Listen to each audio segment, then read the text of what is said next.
game in M4. Absolutely. I can expect that S11 will also ban out some of the comfort picks coming up from RSG Singapore. Just like in game number 1, you have that outlier, the Lolita ban, the third ban coming out from S11. This time, it will be their first. And guess what? This is one of the comforts of RSG Singapore. Played it twice out of their 3 games during the group stages, and were very comfortable with it. And it seems like S11 did their homework. Oh man, RSG have already opted to go for the first pick, right?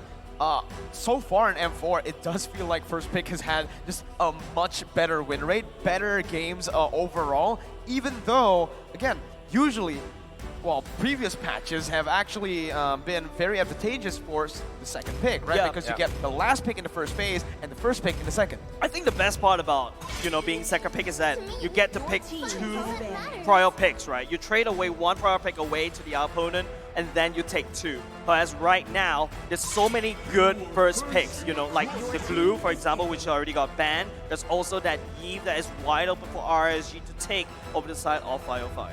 Same band so far, as you can see, it's just the Joy and the Glue that's traded back and forth, but the Eve is going to be prioritized.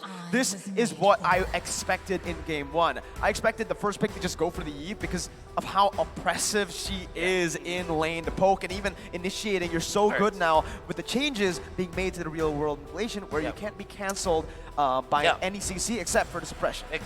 Well, the Kajas was the Valentina is available, which kind of means that Kaja can lock down the Eve eventually, and having the Valentina also allows for you to steal that real-world manipulation. Instead, it's going to be the Benedetta as well as the Claude, the comfort picks coming out from S11, particularly this Benedetta, which Papa Dog really played well in the previous game. Yeah, I think Gideon was talking about this, right? Papa Dogs being able to cut not only just the waves, I would say, cut apart the team fights, making it super difficult for RSG to synchronize together to fight as a team against a team fight composition, right?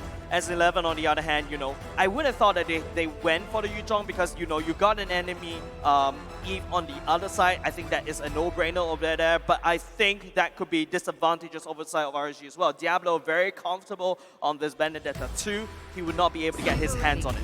Man, the Claude, first pick, and the Leslie instantly. This is why I was kind of, I'm doubting the Claude pick. I don't really agree with it because, again, first pick early on, very easy to counter. You could see RSG just want to walk the Claude down. A Lapu to dive in. You already have the utility, the poke, and a Leslie that is a counter matchup in the gold lane. Are we going to see like something like a Fredrin coming out from S11 earlier on, or maybe are they going to answer the Eve immediately? Like the Valentina is also still there, but they can pick it up if they want to. I like the Lapu-Lapu pick because it has good laning matchup versus the Benedetta if ever. You can also cut the lanes, and you can team fight much earlier compared to a Benedetta, which kind of means that you can activate this Lapu-Lapu against the Claude in the early stages of the game and snowball through it. We're looking at the Kadida. Okay.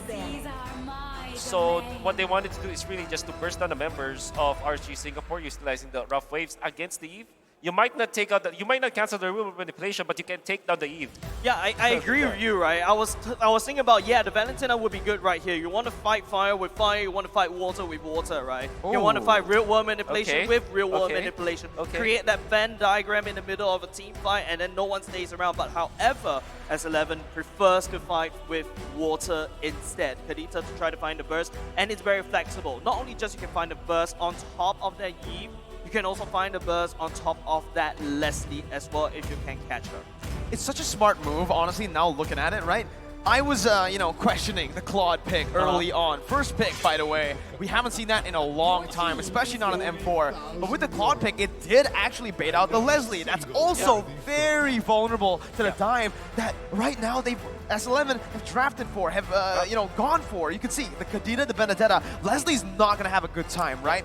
Even with the Eve behind to help the Leslie, I think, again, we could just go back to when last time I saw this kind of composition, it was Blacklist International playing at IESF for Philippines, right? They played the Leslie and the Farsa. A bit different towards the to the Eve, but still, that's a lot of dive going up against this kind of range composition that can be very, very bad for them. So now that we can expect more jungler bans against RSG Singapore. So far, what they have played, RSG Singapore played Martis, and that is played like at least twice already, all throughout the matches of RSG Singapore. There's also that Ling that RSG have also deployed before, which might be of consideration, especially against a Claw that can dive with the Lapu Lapu and the Eve. I personally feel Merkel and Wolf, RSG, like what we said, just like what we start off the day, right? This is do or die, what they've said. And not only just that, this is not only just a survival of the fittest, it is also a struggle of the fittest. The team that dropped this particular game will go home, and RSG is one game away from that. Yes, it's a very scary place, but I think RSG should be able to stabilize this. I have to believe in them. They can do this. And of course, showing support over to my homeboys. However, on the side of S11, they're banned away the Kaja. Well, for me, I think it's the opposite right now. Unfortunately, Jays, with the bans here, they've opted to go for Grok and Atlas, and I know exactly what S11 are going for. At least, I think. Kaja ban, Marta's ban. They're opting to go for an assassin in the jungle, preferably Hayabusa. That's Jotun's signature pick, and right now it fits so well. You're up against the Leslie. You've already banned out that Kaja. They go for the Kufra first. That's another hero that can be good up against that assassin. Thing is, for S11, they don't need to rush it. They can even go for the Haya or the Ling, right? There's two options. Meanwhile, for RSG, I don't think they can go for the assassins here. That's Kufra pick to counter it, and there's only 3 heroes that can really just maneuver away from the assassins. Heroes that I can think of might be like Fredrin, for example, that can control. There's a lot of taunts, a lot of knock-ups, a lot of crowd control, technically speaking, and you don't have a lot of dashes, and you can be in the front line so that your Leslie as well as your Eve can be peeled through by your supports. And that also means that you need a way to scout. Diggy. Rome. I don't think they so. Pick up the Ling. Oh, feels like RSG is feeling assassin today. Feeling like a Ling. He will be going for that Ling. At the same time, Losi will return to his Ruby roam. I don't know what to feel about a Ruby roam. Personally, I feel like a Franco is a lot better, but feels like they need that AOE. They want to hook as many people right into the real world manipulation. Well, I can see why the Ruby can work here, right? But honestly, look at their composition. There's a huge, huge hole or weakness point in the back line with the Leslie. I thought the Diggy was going to come through just to go and defend into that. What?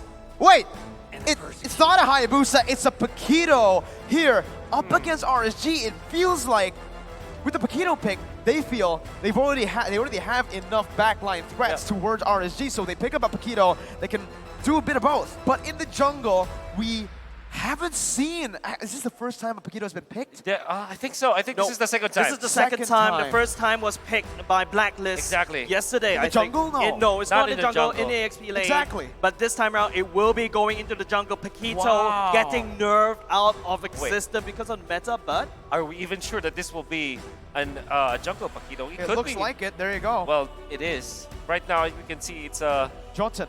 Yeah, it's Jotun's actually playing it. So that will be a jungle Paquito.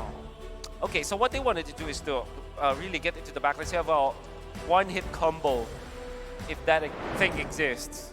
Is it high and dry Paquito? It should be. Definitely.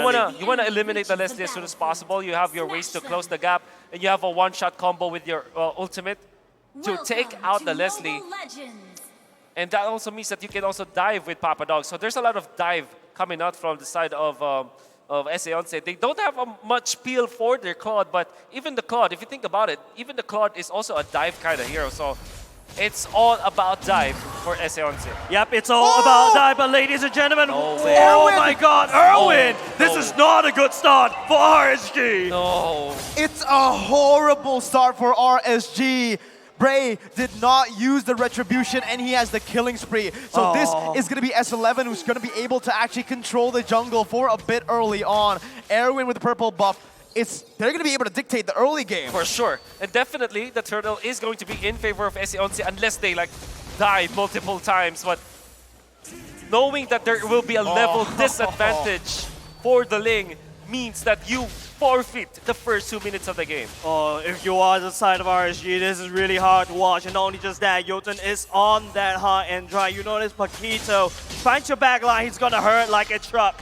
And right now, it's all about the side lanes. RSG needs to play around the side lanes as quickly as possible. Get that Leslie up into the late game. Get that Lapu Lapu up in the late game so that he can tank and peel for the team.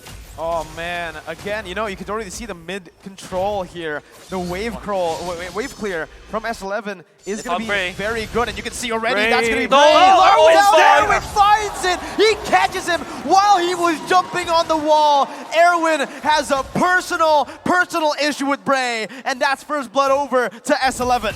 The pathing coming out from Erwin. He went from the pixel brush to the rock Ursa bush, and then going for the Kramer's bush to really cut down where Bray was going for. They heard that Bray is going for the crab, and they have punished Dooley. My goodness, Erwin. RSG. No, it's that turtle going down. Gonna be able to find it right now. Jotun gonna be able to get out as well. Erwin and Papa Dog onto 505. One more hit. Papa Dog's looking for it under the turret, secures it. 2 for 0. Jays, how you feeling? Man, S11 is selling on top of RSG. Merkel, seriously. This has gone from worse to horrible for the side of RSG. I'm not gonna sugarcoat it right now. Let's take a look at the items, Wolf. Oh, not only the items, like you're looking at the economy. If you're looking at comparing the junglers, 1.5k to 1.3k in the early stages is such a big dent in the economy of RSG. Speaking of dictating the early game right here, Chan was holding on to the rough waves there a bit too long. Baits out the flicker out from Lolzy, and maybe that's what they were going for. Not the kill, but to bait out a resource to push RSG to a false sense of safety. But here, Erwin, doesn't find it. Look at how S11's dictating every part of that map. A wonderful start for S11, and of course, not only just that, right? Ling is practically like, it felt like, you know, he's playing with a handicap. S11 has like a 5-minute head start, and RSG is in that big disadvantage.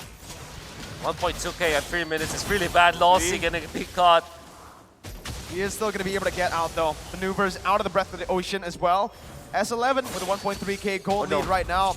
Not really going to be able to get some more kills, but they will still be able to control the enemy side of the jungle. 5 seconds for the purple buff, and that's exactly what S11 wants to look for. Jotun in position. Bray already on the purple buff. RSG with 505 rotating are looking to help Bray, but now it's going to be Kai jumping in. Erwin's going to be able to find a Tyrant's Rage and the Flicker combo. In the back lines though, it's going to be RSG who are able to turn it around. It's a 2 for 0. Papa Dog has the world, jumping in, Libre Diablo, but will fall as well. In the end, it's a 3 for 2, making it 3 for 3. Chan not able to find Baby Cakes just yet though. No damage. Not enough damage right there. Baby Cakes will be able to limp away alive. But RSG may have taken a bit of damage, at least this time around.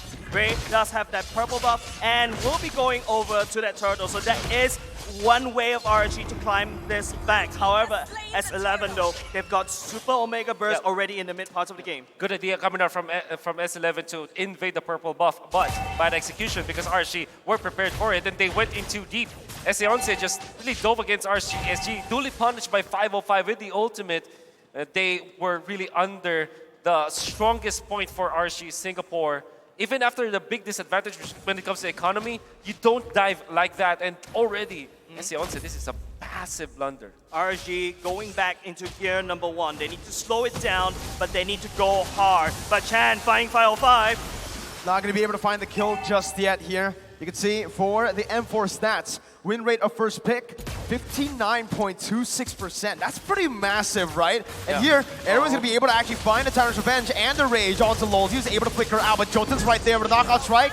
Baby Cakes perfectly timed to get Jotun off of him. But S11 have the pressure now in the gold lane. Baby Cakes going to be sandwiched. Jotun already jumping in there. Just zoning the other members away. 505 forced to flicker. That's the high and dry doing work. Jotun not able to find the purple buff steal. And that's S11 who are able to actually get Kai into a winning lane in the gold lane up against this matchup. Exactly. The effect of that aggression coming out from S11 is that Kai is able to push a turret, make himself farmed more than the Nestle right now, about 300 gold ahead, and he's going to get his golden staff, which means that his farming rate is going to be exponentially better. Papa Dog, gotta be careful here, has everything to get out, and RSG have wasted a few resources to just get there now. Yeah, he's too slippery for RSG to catch right now. And don't forget, Diablo is also one of Benedetta mate. He knows how to give it up. But RSG right here, we notice how Baby Cake is going in, Berserker's Fury going towards the Endless Battle as well. It's a very high damage build coming up from this Desi as well, but Erwin charging out. 505 may be in danger. Oh man, 1.5k gold lead, not the end of the world, right? Definitely not. But, uh-oh, Chan already is going into the enemy jungle. Bray's looking for it. S11 are playing it really well now, taking it slow. Chan's gonna be revealed. Erwin jumps in, Lolzy on the top side, and Baby Cakes looking for a trade, but it's Kai who wins out, and it's a disaster for RSG. S11 find 2, make it another with the turtle secure 2, and RSG failed to find a trade. Erwin finds the Tyrant's Revenge, not able to find the Tyrant's Rage. Oh my goodness. It's 3 at the turtle pit, 2 at the top side. 2 cannot catch the Claude, and at the same time, RSG skewed attempts on that turtle. I think S11 managed to sandwich RSG right into submission right there at the turtle, and also losing the bottom side turret as well. But let's take a look at the emblems, Will. Wow. Definitely the high and dry is going to be the big problem for RSG Singapore. You can see that he can burst down the Leslie as well as the Eve, or if not able to take out those squishy heroes, force out some of the battle spells. Oh no, Diablo going to be found, not die for now. And another problem for RSG is the dive, right? Coming out from Argentina. You saw that in the last turtle fight. It's not even a fight because of the pokes that Papadog was able to do, as well as Chan just positioning himself so that he can burst out any of the members of RSG SG. Eventually, RSG Singapore will have to answer, and that means that their formation that they wanted to have will be destroyed! Erwin with a play, and Kai with a follow-up. Under the turret is Papadog with a final blow. Bray's gonna fall. Lolzy is 1. It's a 3-for-1, and S11 only lose Erwin. It's an Omega Dive coming off MS11, bloodthirsty. And then after that, translating into objectives, and RSG right now is just leading not only just members, but also map control. What a play! What a play. RSG Singapore, they will feel very secure under their turret, but my oh my, Erwin is making a case for himself as one of the best setup tanks that we have in M4. Wolf and Merkel, nowhere is safe for RSG, but here we go. Oh my god. Papadog even against 2. Forcing Chan! Bray away. Oh Chan finds the damage onto Lolzy. That's the frontliner taken down very low.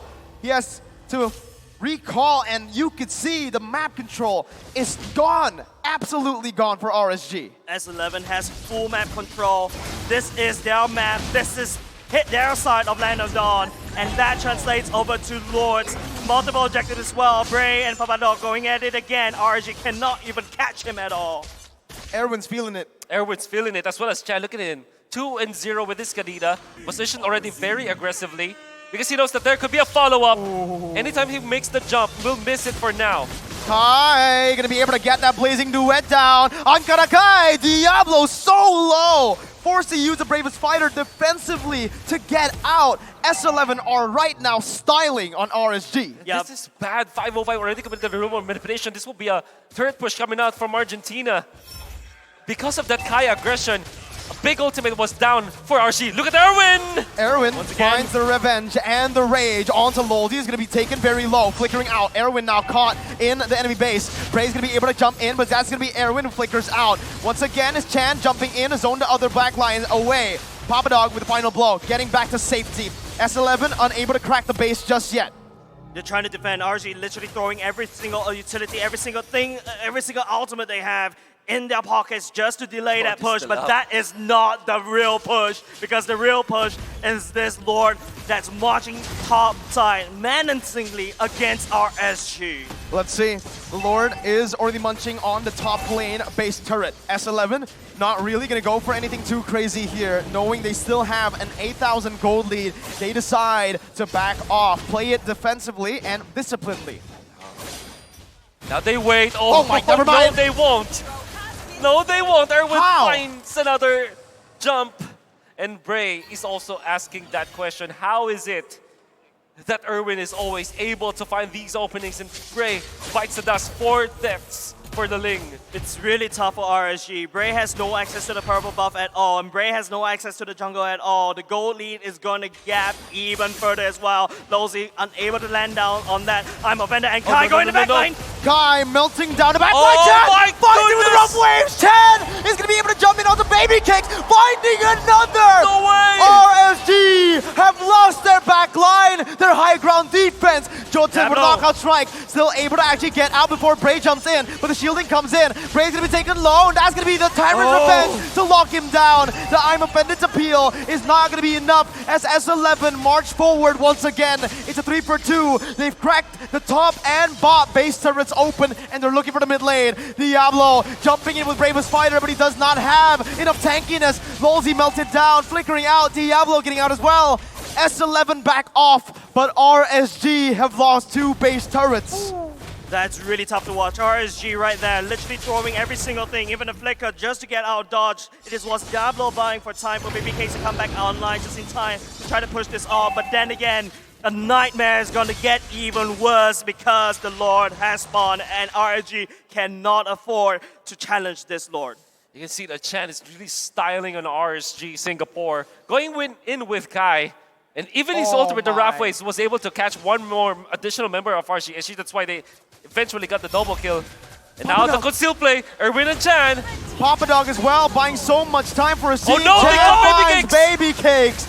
That's the goal laner down. Diablo finding stun, looking for more down. With the flicker again, and kind of follow it up. Diablo's gonna fall. Lolzy's gonna fall. It's 4-for-1 for S11.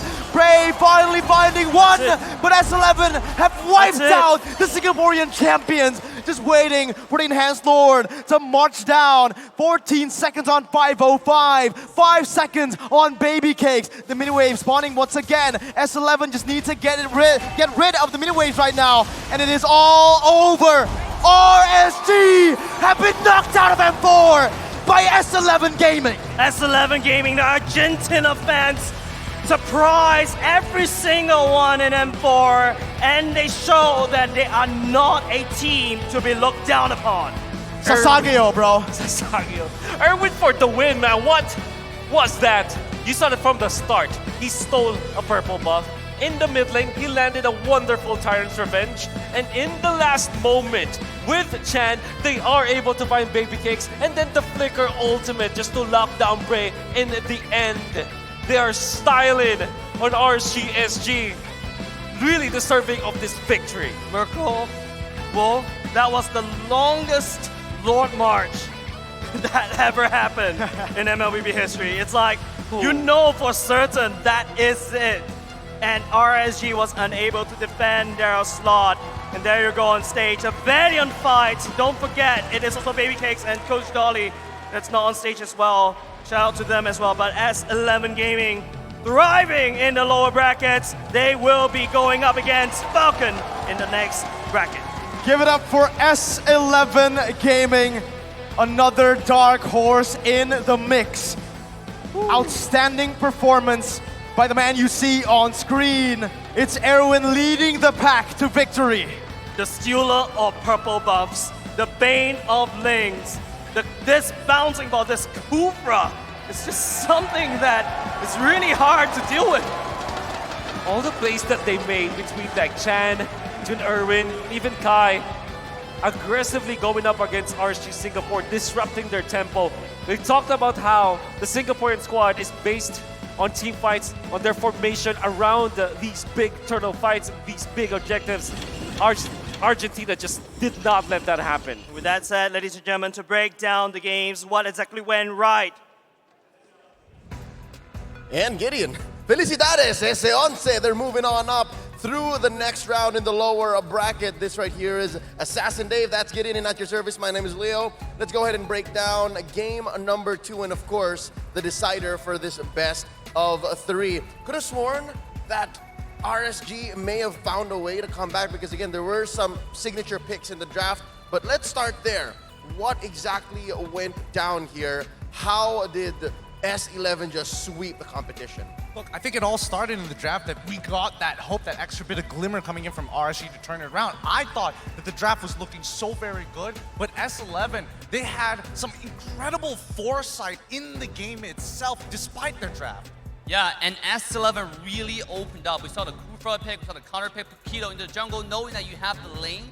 Now RSG really want to try something. Okay, this is do or die. Let me just play however I want it, but it might be just a little bit too late when they pick the lane. We don't see RSG practice the assassin jungles that much, and it turned out the decisive engages coming out from Irvin just changed how the game goes. I think I counted the amount of Tyrant's rages he pulled out, and it's close to 50-50, but again, the fact that you're using that skill to zone people out, even if you don't catch anybody, that's throwing RSG's game off. It really is. Sorry, I got distracted looking at Erwin's eyes again. I'm gonna wipe my mouth a little bit. I'm drooling, but supermodel. overall, he has performed out of his mind. I mean, as we mentioned before about the foresight and on top of the draft, and yes, the counter picks that happened, the fact that they shut down the Ling in such a strategic and systematic way in the early game really set the tone for S11. Yeah, I think every member from S11 here are probably the hottest member of the night here in this series. They play really decisive. You know, the amount of cards that goes into the entire series have shown in the results. Now they're going to be moving on to the next stages. And unfortunately for RSG, let's take a look at this kill board. Look at Kufra, 2-3-14, the most assists on the team, probably the highest kill participation as well. Oh yeah, it's a beautiful stat line from S11. Much better than that close bout they had in game 1. I have my eyes on Diablo, Jay's very own bias from MPL SG. Talk to me about this Lapu Lapu, because who is he hunting down exactly, right? You want to find Kai, but that seems to be the only reasonable target. And you're going to have problem doing it. Look at Kai, have 0 death the entire game. He's very careful with the position, and because RSG played so aggressive, they're always putting RSG in the corner, right? They're playing defensive, so Diablo can't really find those engages onto Kai. I think they already knew that the mid game was in the bag. They just had to survive the earlier stages, and continuously just small micro movements and adjustments from S11 just showing off at this point. I mean, look at that damage deterrence. They were able to take basically everything across the game, and Kai was killing it. And Irwin, Kai, Irwin. Look at Irvin, Don't say his name, it makes me 84%. shudder. 84% kill participation. In comparison to Lozy, 33%. Just to show you the tank, the roamer that played more decisive, that shot cost clearly, is usually leading the game to victory here. And I think the Ruby pick may have been a non-starter because, again, RSG wants to be aggressive. Ruby, the hero's nature, is counter initiation. So already RSG may have been dealing with a lot in the back end, and then when it came to decision making in game and even in the draft, may have been difficult. I love how Kai was just left to farm out. This is a scary Claude, a very difficult situation to be on the other side of the map of. Yeah, it really is, and especially since you've kind of taken out the big tool from RSG to kind of set the momentum and pace. Now you've isolated their targets, and you can really start focusing down on those main carries. And again, when you are playing the Sniper Leslie herself, it's really tough when you don't have that goal. Something very specific. The Leslie was picked as a response in the first phase. Do you agree with me, Dave? That Leslie came in maybe a little too soon. Yeah, absolutely. Usually the goal lane is the pick to counter the other side. And Leslie sometimes is not really the most popular pick in the current meta. And when it's picked out so early, it can be easily countered, especially needs that ramp up to late game of a character. Yep. Let's go ahead and award our MVP for this game 2 winning bout. Of course, it's the supermodel himself. It's Irwin. Oh, let's just savor this moment. Let's just stay a little bit longer on the Bask in stage. it. Bask in it. I mean, just because he's a Greek goddess doesn't mean that he doesn't play like one, because he's absolutely making the biggest impact on the map. And honestly, the fact that MY and SG had to break up, I'm pretty sure they had already predicted it. The foresight that this team has systematically taking out jungle supports and then affecting the lanes, immaculate. No, at the same time, I want to give the MVP just to S11 overall, because tonight they have shown me the BTK vibes from M3. They have nothing to lose. They put everything on the table and just go for it. You see how ferocious they played in the entire series. This might just be the deciding factor for them to move forward in the loser bracket. And more now in the knockout stage, wherein there's more games to be played and strategies let out, no holds barred. I think I also have to agree with you, Dave. I'm getting BTK vibes because their mechanics are so on point. I mean, if history is repeating itself, they could be the reincarnation here to make it happen, because it was BTK that knocked out a Singaporean team during M3. You know what? I was looking at the lobby in the hotels when S11 was really chill. They have nothing to lose. And this is reflecting here, right? They're playing so relaxed, they're playing so happy, and it's showing in their results, right? Nothing to lose, is going in. You saw in the mid lane, when Kufra goes in, diving onto Eve is absolutely insane. Here we're taking a look at Irvin's heat map. Holy crazy. He's everywhere. He's everywhere. I love the beard and mustache combo. He's like a conquistador. He took over that river, and again, he's playing against a Ling. And I'm pretty sure even 505, you'll see in, I hate to point out like negatives for players, but 505, usually Eves don't die that much. Because of the way Irwin played, he put that Eve in such a weird position. I think 505 was very careful, specifically against his matchup in Kadita, because there's a lot of kill pressure there. But I think Irwin, understanding that 1v1 matchup, can start thinking ahead of time, hey, he wants to position the opposite angle. If we cover as many places as possible, we can find this opening, and it will make it so easy if the mid lane is compromised. Oh my god, look at Kufra. A little bit of extension into the enemy jungle here, right? He's always getting vision of exactly where Ling was, and that's why Ling wasn't able to find any assassinations in the entire game at all. So with that being said, we're gonna go ahead and take a look at the highlights of the past match. Notice where Irwin puts himself very specifically, and whether it be large team fights like this, he sets it up for Kai, or whether it's tighter bouts like here in the bottom lane where it was extended, you see he places himself where he needs to be. If he's gonna die, so be it, but if he needs to help get kills, again, put it onto the cores, then job well done. Yeah, and I mean, like, this is game number 1 in and of itself. He's slowly building up that confidence. He's starting to learn small habits that he noticed from RSG when they were collapsing the game. How does the lane work? So does he talk to your laners? How do you want to position? As we jump in towards game 2, it became even more devastating. Yeah, this was the engage I was talking about, right? Irvin jumping in decisively under tier 1 tower, and the entire team followed up. Here, one more time, Irvin setting up those engages. What a beautiful play. And when you have a team to follow up and you have aggressive tank like Irvin, it makes the play look so synchronized, so beautiful. It's the music, it's the song, it's delicious dish that you want to taste. So this is absolutely crazy. Look at over here. They started off with 1 kill on Papa Dog, but look at S11, right? They retaliated immediately, just very, very decisive game, and it wiped out the entire team of RSG, and that ended the game right here. I'm not sure if we saw it in the highlights, but there was one shining moment for RSG, and I think that was because they picked off Irwin first. So a lot of this game, a lot of this series was on the back of the supermodel Irwin, and